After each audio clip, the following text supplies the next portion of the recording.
আপনারা জানেন যে গতকাল কিছু ডেভেলপমেন্ট হয়েছে, সব আপনাদের জানা আছে। তারই পরিপ্রেক্ষিতে আজকের এই প্রেস কনফারেন্স। প্রথমত হচ্ছে সুখেন্দু শেখর রায় কাল পদত্যাগ করেছে রাজ্যসভা থেকে। উনি কিছু অভিযোগ করেছেন, সে অভিযোগের সত্যতা কতটা কি আছে সেটা নিয়ে আমাদের প্রশ্ন থাকতে পারে, কিন্তু উনি যে পদত্যাগ করেছেন সেটাকে আমরা মনে করি যে উনি ভালো কাজ করেছেন এবং ওনার এথিক্স এবং পলিটিক্যাল মোরালিটিকে উনি সেট করেছেন। এটাই হওয়া উচিত। দলের সঙ্গে যদি মত ভিন্ন হয়, দলকে যখন মানুষের কাছে এম্বারাসিং পজিশনে ফেলতে হয় কাউকে, দলের বিরুদ্ধে যাদের গ্রিভান্স অনেক কিছু হয়ে যায়, দলে থেকেও যাদের না থাকার মতো থাকে, অন্য কাউকে সাপোর্ট করে, তখন তাদের নৈতিক দায়িত্ব নিয়ে সুখেন্দু শেখর রায় যেমন পদত্যাগ করেছিলেন তেমনি সবাইকে পদত্যাগ করা উচিত। আমি জানি না কজন সই করেছে, কজন সই করেনি, কি করেছে না করেছে আমার জানা নেই, কে কি ক্লেম করছে। কিন্তু 24 ঘন্টা হয়ে যাওয়ার পরও যে চিঠি কাকলি ঘোষ দস্তিদার পাঠিয়েছেন বলেছেন, সেই চিঠি এখনো পর্যন্ত পাবলিক ডোমেনে আসেনি,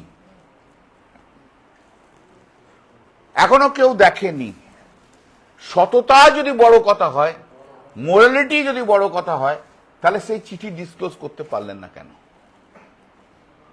সেই চিঠি কেন ডিসক্লোজ হলো না? চিঠিতে কারা কারা সই করেছে তাদের নাম কিন্তু এখনো পর্যন্ত বলা হচ্ছে না। এবং অত্যন্ত দায়িত্ব নিয়ে আমি বলছি যে কথা, সেটা হচ্ছে কালকে যতক্ষণ পর্যন্ত স্পিকারের অফিস খোলা ছিল ততক্ষণ পর্যন্ত সেই চিঠি জমা পড়েনি। ওই যে বলছে চিঠি জমা পড়ে গেছে, চিঠি জমা পড়ে গেছে, সেই চিঠি জমা পড়েনি। আজকে ব্যাকডেটে সই করালে অন্য কথা, কিন্তু যদি সততা থাকে তাহলে সেই চিঠি কালকে ডিসক্লোজ করতে পারত।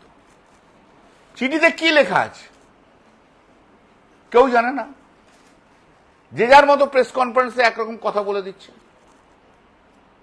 চিঠিতে প্রেস কনফারেন্স করে একরকম বলা দিচ্ছে।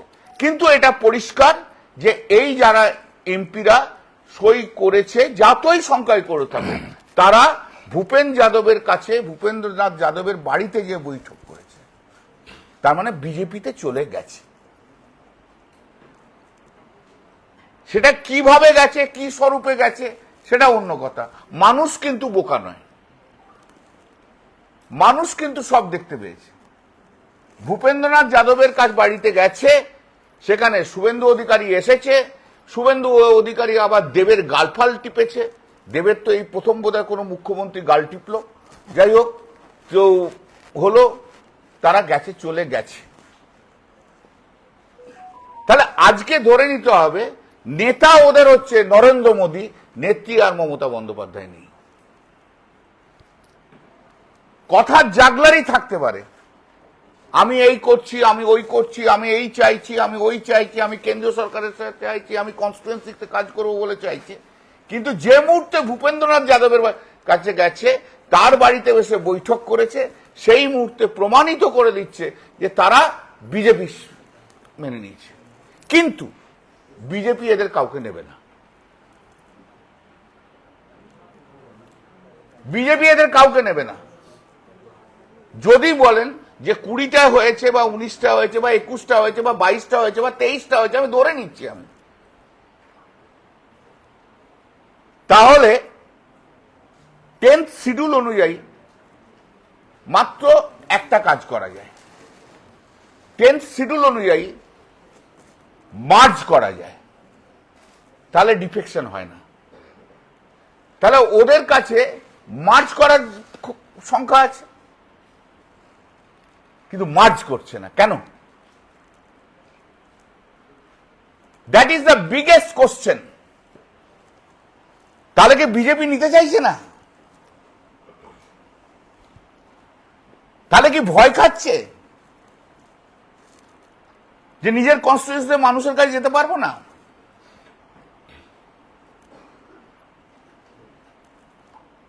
তাহলে কি আবু তাহের আর কি নাম যেন খলিলুর রহমান ভয় খাচ্ছে? তোমার নেতা পাল্টে গেছে, তোমার নেতা আবু তাহের, খলিলুর রহমান, তোমার নেতা কিন্তু নরেন্দ্র মোদী। আমি এই প্রত্যেককে বলবো, প্লিজ দয়া করে কনস্টিটিউয়েন্সিতে যান, যাদের ভোট নিয়ে এসেছিলেন, যে ওয়ার্কারদের নিয়ে, তাদের সঙ্গে মিটিং করুন, কি যদি হিম্মত থাকে করুন। আবার মিটিং করার সময় গেরুয়া লোকদের নিয়ে মিটিং করবেন না কিন্তু। এখন আমি দেখতে পাচ্ছি যে প্রেস কনফারেন্সে যা যা এসছে তাতে প্রত্যেকের নাকি অনেক অভিযোগ ছিল। এই অভিযোগগুলো কখন আপনারা জানিয়েছেন? কাকে জানিয়েছেন? আমরা অস্বীকার করছি। যদি অভিযোগ জানিয়ে থাকেন তাহলে এক চিঠির কপি দিন, যদি অভিযোগ থাকে তাহলে মেল করুন, মেলের কপি দিন। দিদি যতবার এসছে ততবার মমতা দিদি সবাইকার সঙ্গে বসেছে, তখন এই মহিলা এমপি গুলো দিদি কি সুন্দর তোমার শাড়ি বলেছে, কি সুন্দর তোমার শাড়ির পাড় বলেছে, কিন্তু কোনোদিন কোনো অভিযোগ জানায়নি। দিদি তুমি কি কাজ করছো বলছে। এই এমপি গুলো, এই এমপিরা 4 মের আগে, 29শে মে, 23শে মের আগে নিজস্ব নির্বাচনী জায়গায় মিটিং করতে করতে বলেছে মমতা বন্দ্যোপাধ্যায় এত কাজ করেছে। বলেছে কি বলেনি? তাহলে আপনি যদি বিশ্বাস করেন যে মমতা বন্দ্যোপাধ্যায় কাজ করেনি, তাহলে নির্বাচনী প্রচারে যে কেন বললেন যে মমতা বন্দ্যোপাধ্যায় কাজ করে? মমতা বন্দ্যোপাধ্যায় আপনাকে ফোর্স করেন,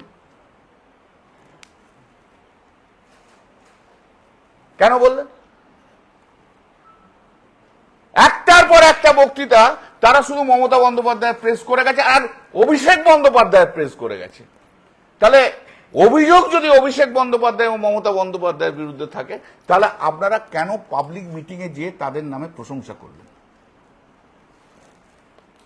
আপনারাই তো অভিষেক বন্দ্যোপাধ্যায়কে যুবরাজ বানিয়েছেন, আপনারাই তো বারবার বলেছেন আমাদের সেনাপতি, আপনারাই তো মানুষকে বলে দিয়েছেন অভিষেক হচ্ছে আমাদের সেনাপতি, আপনারাই তো যে বলেছেন ভাই।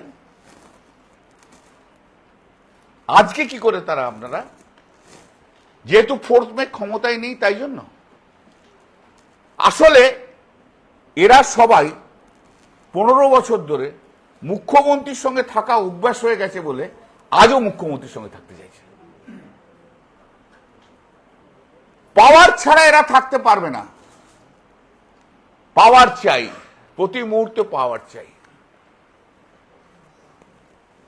পাওয়ার ছাড়া কিছু থাকতে পারা যাবে না।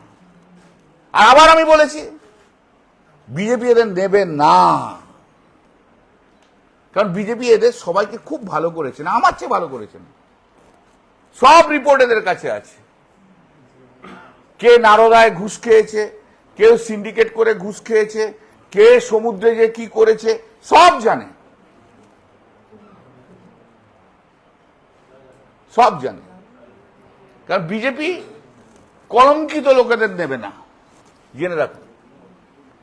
তাই জন্য বিজেপি পাচ্ছে না। এখন যেটা শুনতে পাচ্ছি বলছে যে আমরা উন্নয়নের জন্য, আমরা কেন্দ্রীয় সরকার এবং রাজ্য সরকার উন্নয়নের জন্য আমরা একসঙ্গে কাজ করব। হ্যাঁ, তোমার কে করতে বাধা দিয়েছিল 2024 পর্যন্ত?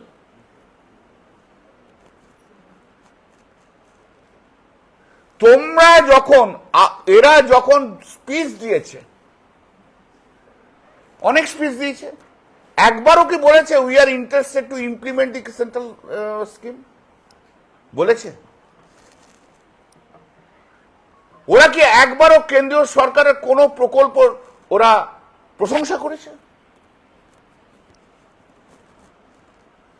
যদি বলে না পার্টিতে থেকে ওটা করা যায় না, তাহলে আজকেও পার্টি থেকে ওটা করা যায় না।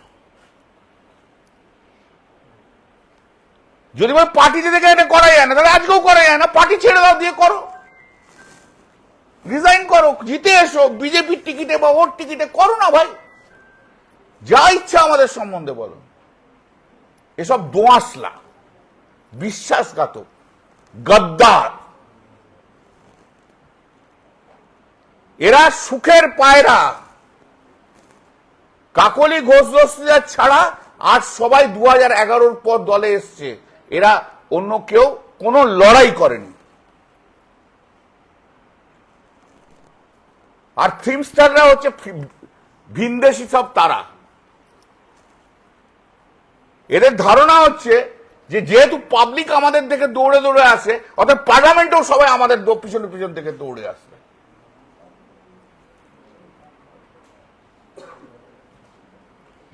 কেষ্ট না থাকলে শতাব্দী রায় জিততে পারতো না 2009। লিখে নিন। মহান ব্যক্তিত্ব, ওনার সম্বন্ধে কিছু বলা যায় নাকি? উনি যা বলছে বলুক, জানি না। আমার যে যে এসছে এসছে, ভবিষ্যৎ বলবে। টাইম আছে তো, এখনো দেখতে পাবে সব। এখনো অনেক দিন ধরেই তো ওনাকে ডাকছে, নিশ্চয়ই উনি বুঝে নেবেন। Do you think there is democracy within the party to raise your voice and I speak to don't them? want to say anything. As the deputy leader of the parliament, no. are you upset that Kalyan Banerjee had been made the... He's a great person. I don't want to say anything about him. Okay, thank you so much.